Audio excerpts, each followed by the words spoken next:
like the Moonraker goes.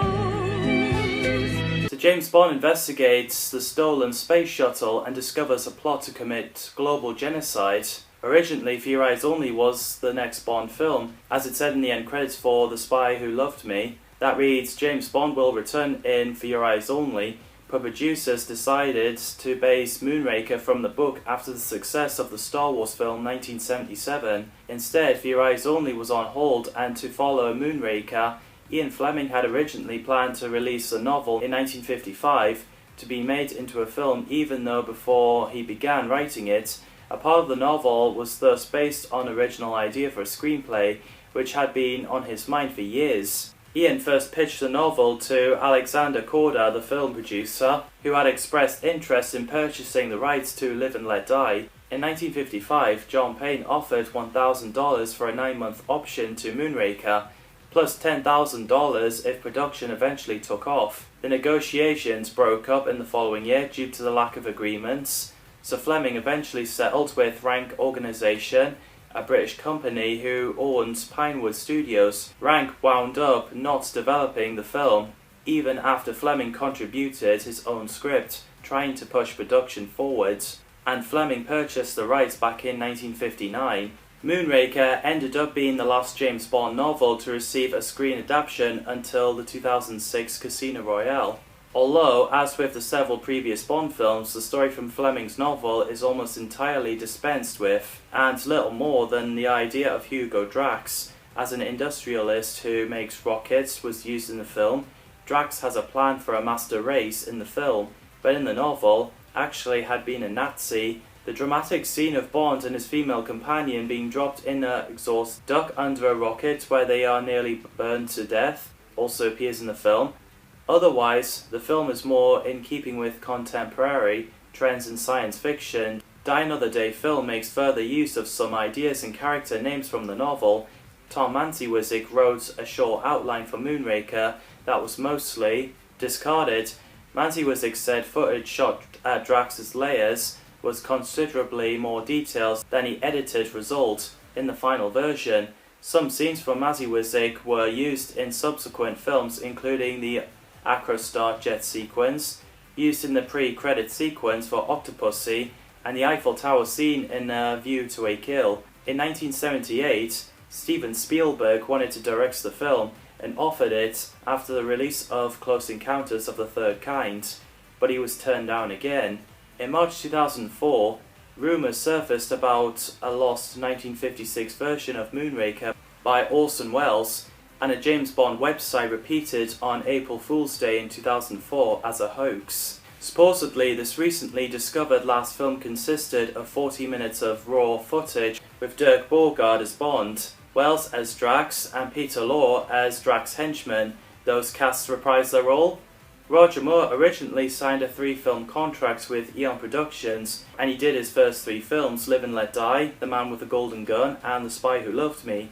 So Roger Moore was contracted a film-by-film basis from Moonraker and beyond. Bernard Lee makes his final appearance as M. He was set to return in For Your Eyes Only, but he was taken to hospital in 1980, diagnosed with stomach cancer. Then he sadly passed away in January 1981, before any of M's scenes could be filmed. Jaws was originally to be a villain against Bond to the bitter end, but Lewis Gilbert said on the DVD documentary they received so much fan mail from children saying, why can't Jaws be a goodie, not a baddie, that as a result he's more like comedic effects than a previous movie.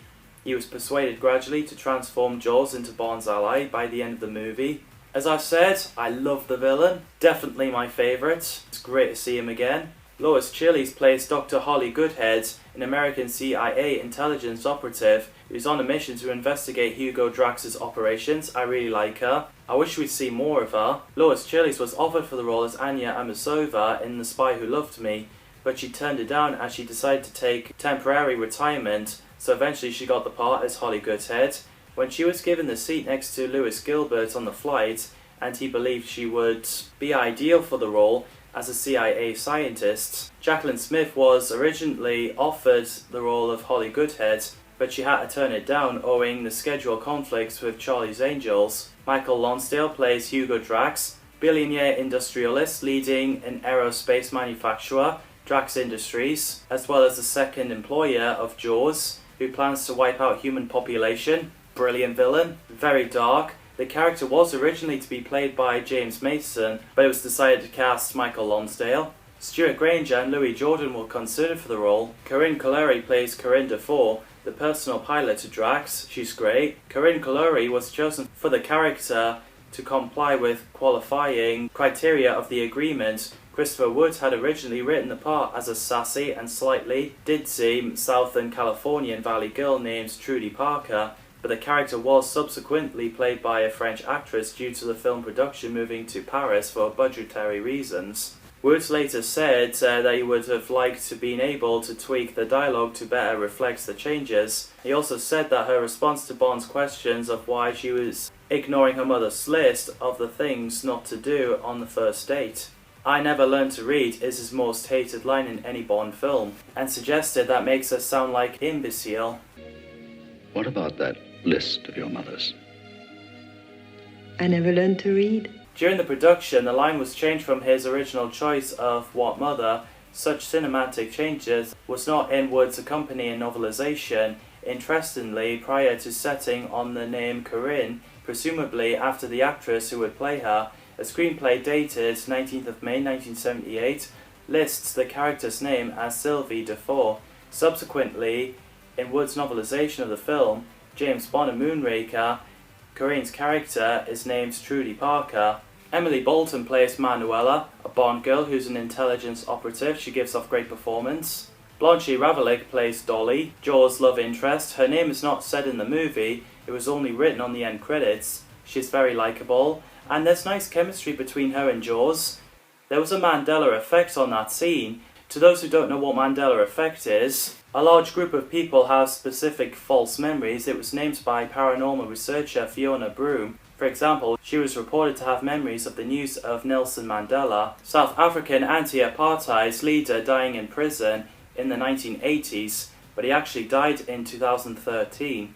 The Mandela effect of Moonraker was a scene where Jaws and Dolly smiled at each other. Some fans recall that Dolly was wearing braces in what would have been a joke about both individuals possessing metal teeth. But in the VHS, DVD and Blu-ray releases of the film, Dolly wasn't wearing any braces, but some fans believed she was wearing braces in theatrical release. There are also available full widescreen collector's editions so that you can experience the full excitement of each frame. In 2016, Blanche Ravalik wrote that she never wore braces in the movie, which clears the whole thing up. Originally, Dolly was going to be played as even more massive than him, but Richard Kiel insisted on a rewrite, and Blanche, who started her career with minor roles in French films like Holiday Hotel and A Simple Story, was cast as the bespectacled Dolly, girlfriend of Jaws. Originally, the producers were dubious about whenever the audience would accept the height differences between them, and only made their decision once they were informed by Richard Kiel that his real-life wife was on the same height. Toshiro Shuga plays Chang, a henchman and enforcer hired by Drax. He's great too. Erka Pachenka plays Blondie Beauty, who seems to be the leader of Drax's girls, due to the fact that her uniform was different from all the other girls when they lure Bond into a trap. She's great too. Anne Lomberg plays the museum guide in the Veneni Glass Museum and one of Hugo Drax's Eugene specimens. Mike Marshall plays Colonel Scott, a commanding officer of a platoon of US Space Marines. Jean-Pierre Castaldi plays Apollo pilot, an assassin who attempted to kill James Bond aboard Apollo Airways. Turboprop airliner while B.G. Worth plays his stunt double. Leela Sheena plays Apollo air hostess. Lois Maxwell's daughter, Melinda Maxwell, played one of the perfect human specimens from Drax's master race. The Moonraker theme song is Shirley Bassey's third song for Bond films, following Goldfinger and Diamonds Are Forever. Originally, Frank Sinatra was considered for the vocals and Kate Bush was asked, but she turned it down. Johnny Mathis was approached and offered the opportunity, but he, despite having started recording with John Barry, wasn't able to finish the project, leaving producers to offer the song to Bassey just weeks before the premiere date in England. Bassie made the recordings with very short notice, and as a result, she never regarded the song as her own. She had never had the chance to perform it in full or promote it first. The two films used two versions of the title theme song, a ballad version heard over the main titles, and a disco version over the closing titles. In 2005, Bassie sang that song for the first time outside of James Bond on stage as part of a melody of her 3 Bond title songs. Just like the moon. An instrumental strings version of the title theme was used in 2007 tourism commercials for the Dominican Republic.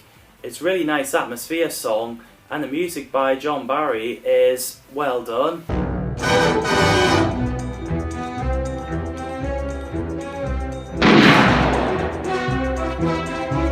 The movie opens with Bond falling off the plane while fighting bad guys. That would have been terrible for Bond if he farted.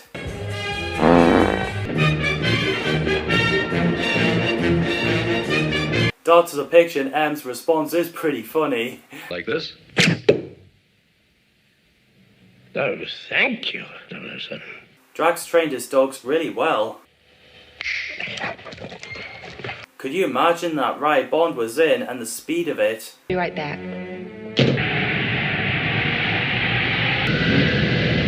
I can imagine you would vomit in seconds.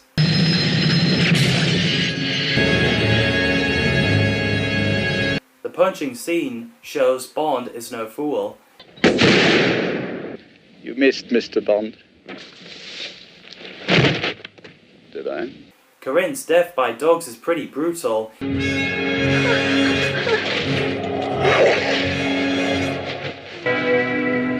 You can feel the danger and that she's definitely screwed. It was a great build-up in the alleyway where Jaws was coming while wearing the clown pantomime stuff.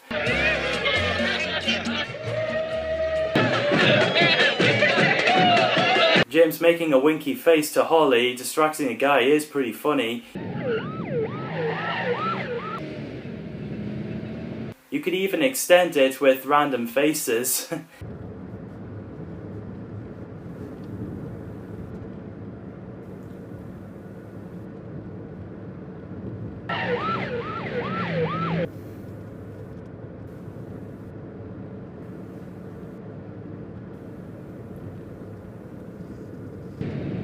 For the record, that was just a joke. I actually don't think the guy's a wanker. I love the laser gun in this movie. I thought the effect and the sound is pretty cool. This way. After Roger Moore has another snake battle, we cut to the liftoff. Moonraker 1, liftoff. Moonraker 2. Moonraker 2, liftoff.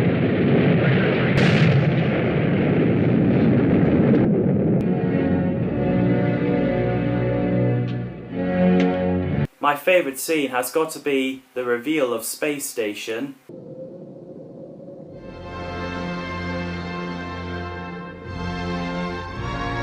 That was well directed. The music fits in perfectly.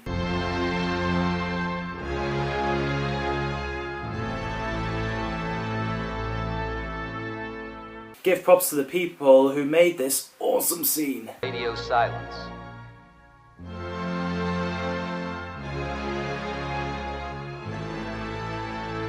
And because of Dolly, Jaws redeems himself and helping Bond. Jaws, you obey me! The space battle scene was pretty cool. Like I said, the laser effects is awesome. Plus Star Wars came around at that time. Star Wars, 1 billion years in the making, and it's coming to your galaxy this summer.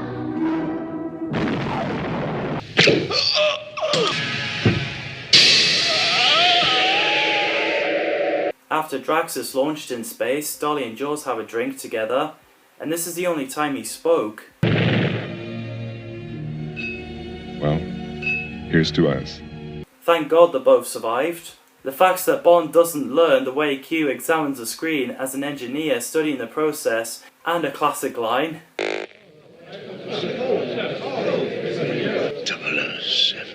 I think he's attempting re-entry, sir.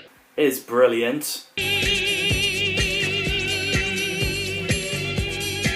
On 22nd of November 1981, Moonraker had its US television premiere on ABC Sunday night. During the same month, ABC also brought in the Sunday night television premieres of Grease and Close Encounter of the Third Kind. Moonraker finished first in its 11 minutes past 9 p.m. Sunday night period and 5th overall for a full week, with a Nielsen Media Research household rating of 24.2, a 39% share of audience, and almost 40 million people watching. It's Bond series' highest rating since 1978 on ABC, and would be the highest rating for a James Bond movie on ABC for the entire length of the 1980s. I think Moonraker is Roger Moore's best Bond film. I think it's his most iconic Bond film, and I think he's great in it. Lewis Gilbert's direction is brilliant. Sadly, that's his last Bond movie he's directed. The effects is well done for its time. Like I said, the space station scene is great to watch. It's like the inspiration of Star Wars and 2001: A Space Odyssey. John Barry's music is phenomenal. I really enjoyed this movie. The novel came around, was written by Christopher Wood, called James Bond and Moonraker, to avoid confusion with the original Ian Fleming's Moonraker book. Two versions were kind of different. Coming up next is For Your Eyes Only.